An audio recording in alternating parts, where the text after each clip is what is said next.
Hi everyone. It's me again, and this video I think might end up being a little longer than the other ones I've made. So I decided to do a video about rebounds and the mountain of rebounds that I've been victim to because I just freaking refuse to learn from historical events. Uh, yeah, so I'll get straight to it.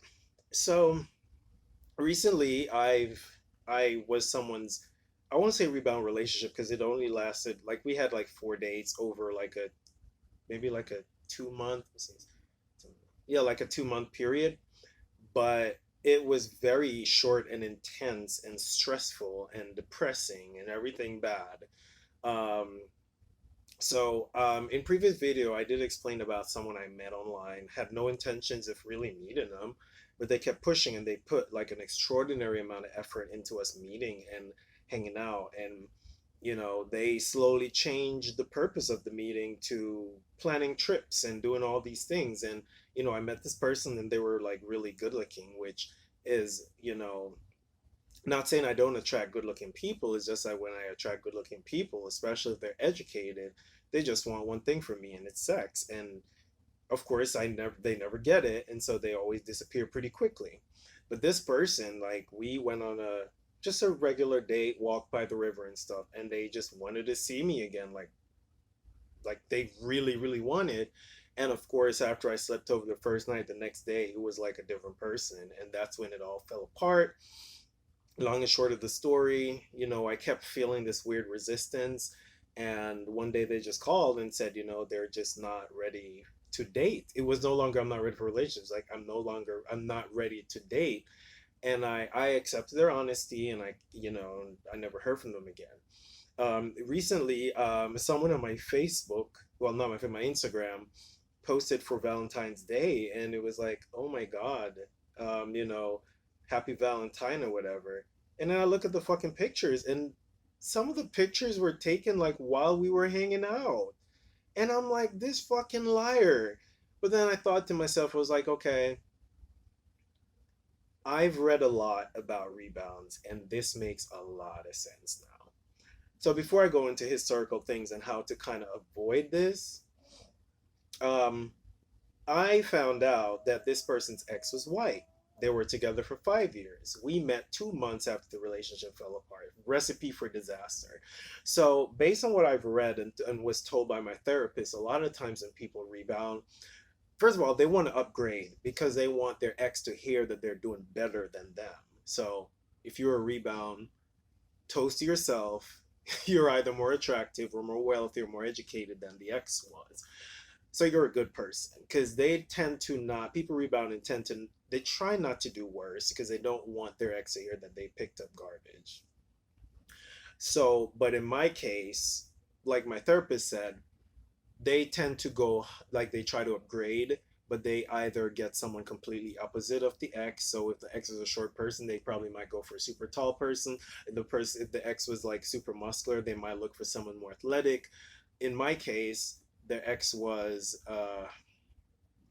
I would say kind of like a wild child white guy, and I was, obviously, I'm a black person or a person of African descent, and they chose me. But once I slept over, they realized that, okay, it doesn't feel the same. Now they're missing their ex, and they associate me with that negative feeling, which is why they just, every communication was just falling apart while we were communicating.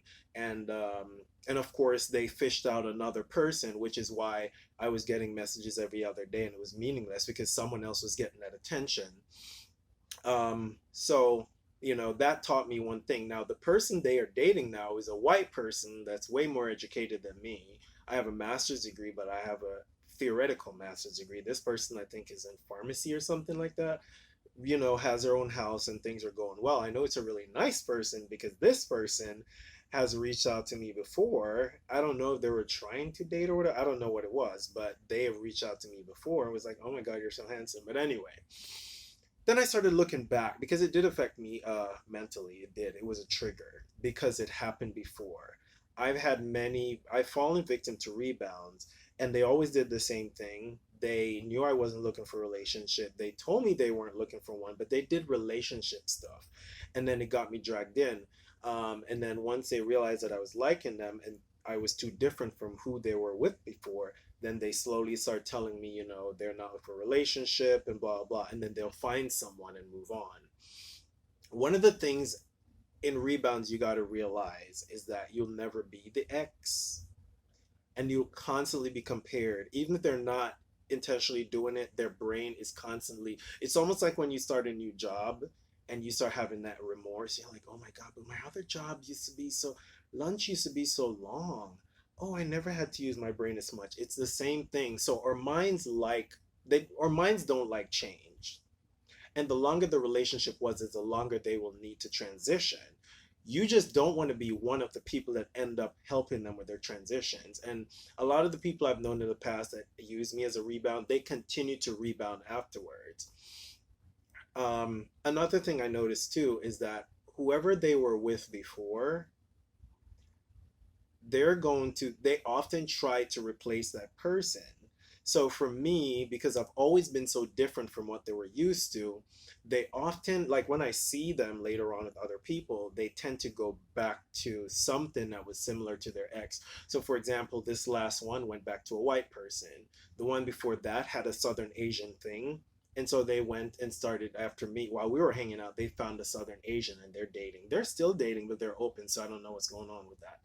Um, the one before that had a thing for Puerto Rican. So after me, well, while we were hanging out, they were seeing a Puerto Rican, and they did the same thing. Told me that they're not ready for a relationship, and then they moved the Puerto Rican in 2 weeks after. So you can see there's a trend going on, and I was not paying attention to the trend itself.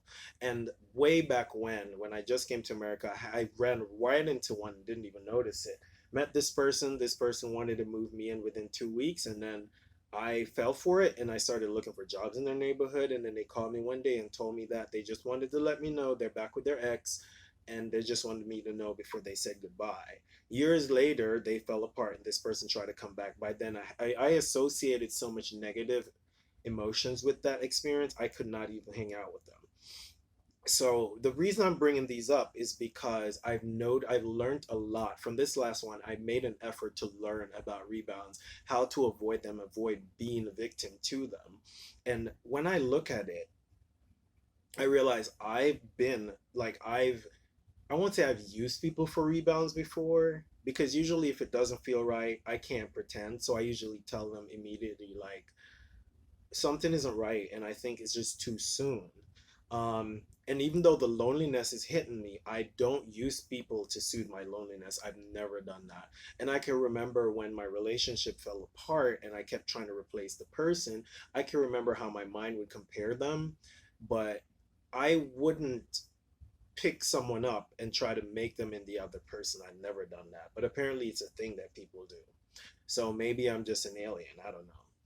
But anyway, the reason I brought this up is because I realized that a lot of people that are empathetic, a lot of people who have attachment issues, or people that are just super nice, either because of codependency or culture, a lot of us do get used as rebounds, because what happens is that when these people seek for comfort, we are always there to give it. And a lot of times we will hear them say things like, I'm not looking for a relationship, I just broke up.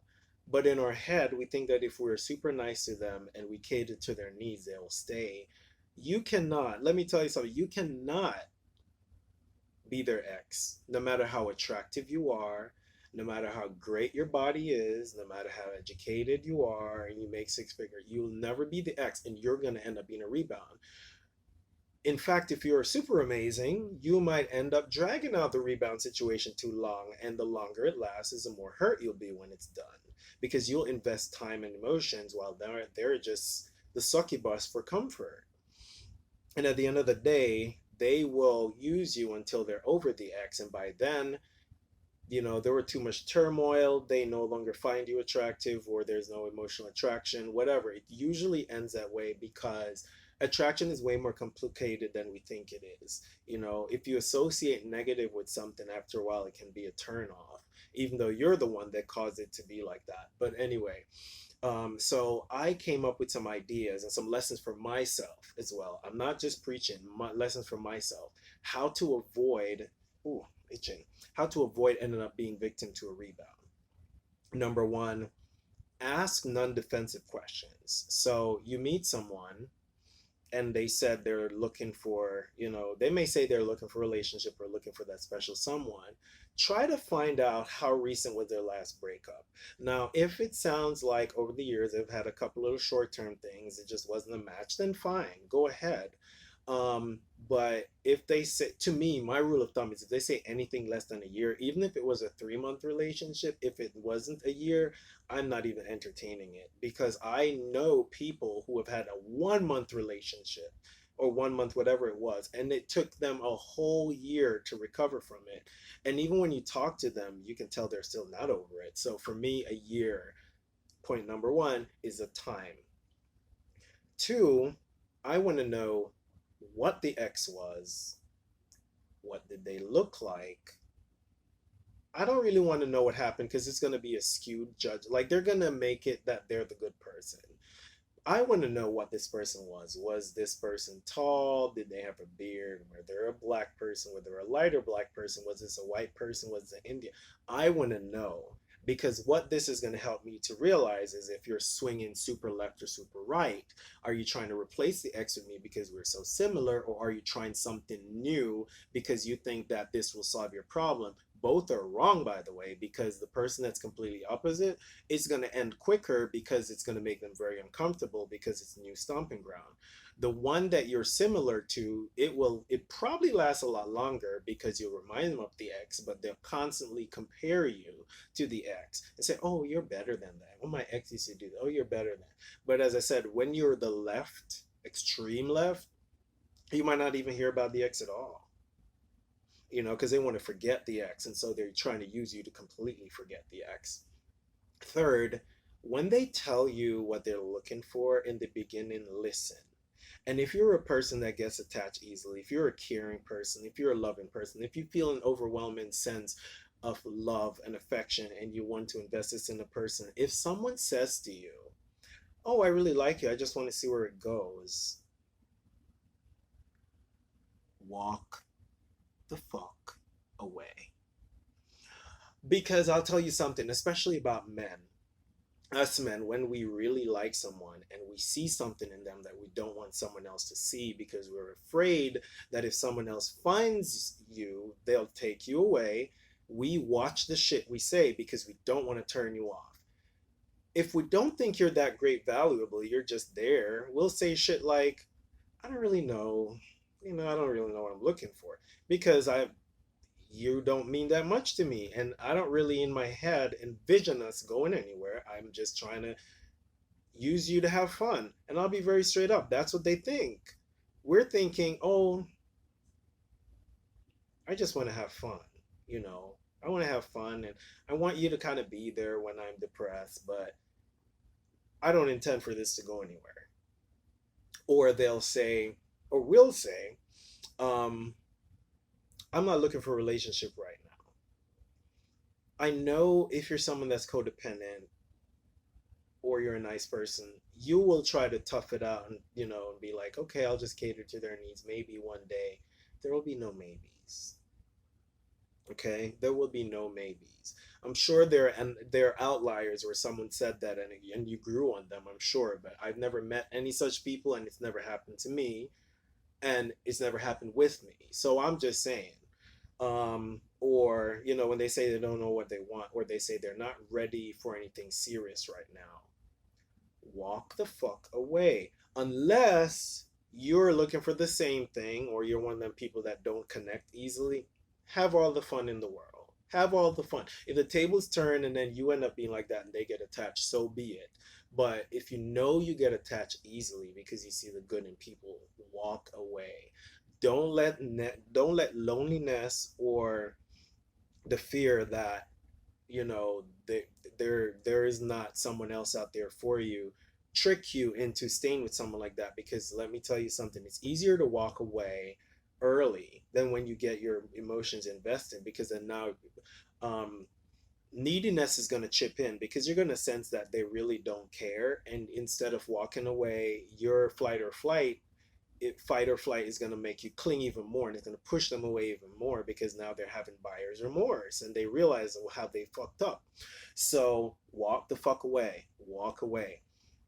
I always say to people when I talk to people on demisexual websites, or I explain to people about why, as a demisexual, I can't do what everybody else does, is because I have this desire to connect with people.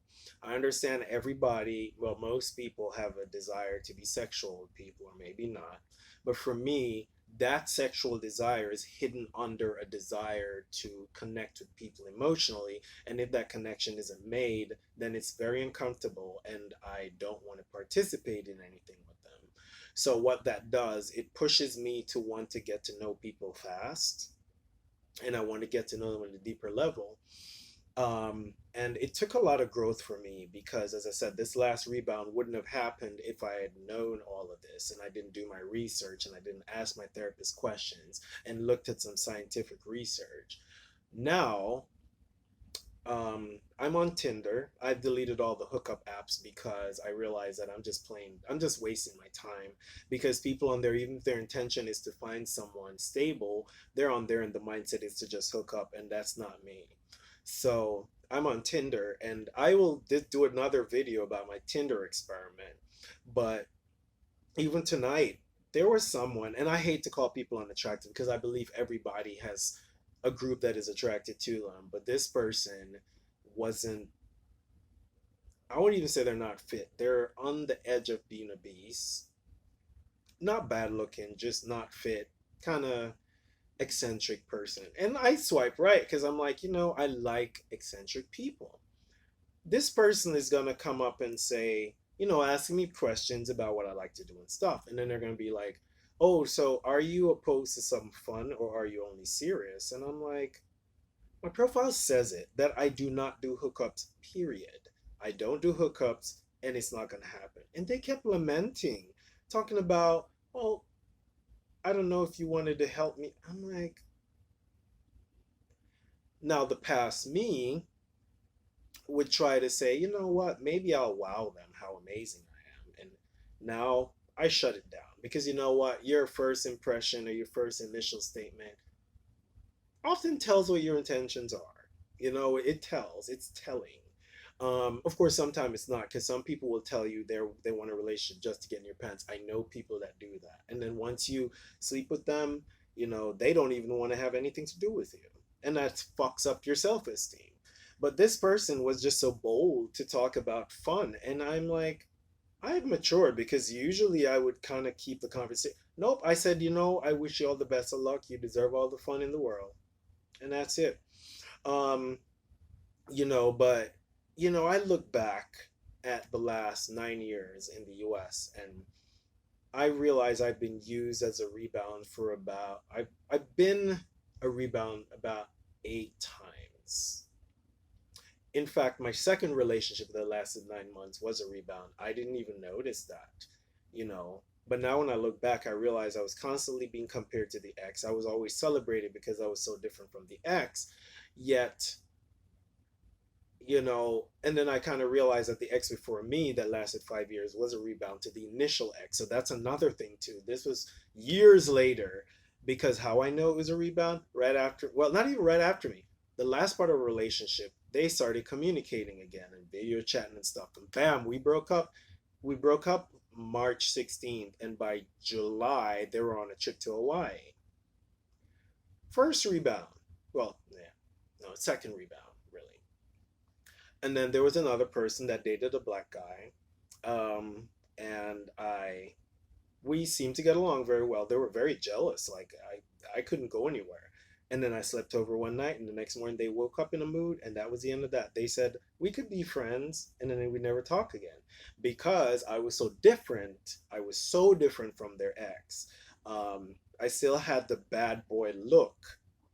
I was even more attractive than the ex, but my personality was too much of a nerd and too much of a book mouse that it just threw them off. I was too affectionate, all of that. It just threw them off, and they couldn't even face me after that. As I said, there've been a lot. As I said, I think it's about 8 of them. And I started realizing the trend after this last one, because the last one hit the most, because it felt like I was being deceived, because I explained to them why sometimes I'm very cautious, because people tend to use me as rebounds. And they were like, no, no, no, that's not what it is. And that's exactly what it is. And with luck will have it, the person they're seeing is on my Instagram. And I feel bad for the person, because this is a very good person. I know them person is a very good person, and you can tell they're head over heels because they keep posting all these pictures on Instagram, and they've been through that before, because when they first added me to Instagram, they were in a relationship, and I'm like, I guess it's not just me. It's just nice people that get used to rebounds a lot, you know? But anyway, as I said, if you're a very nice person, if you have codependency issues, if you get attached quickly, if you're an anxiously attached person, or you just make yourself available for love, be careful and be very selective. Until next time, I gotta work.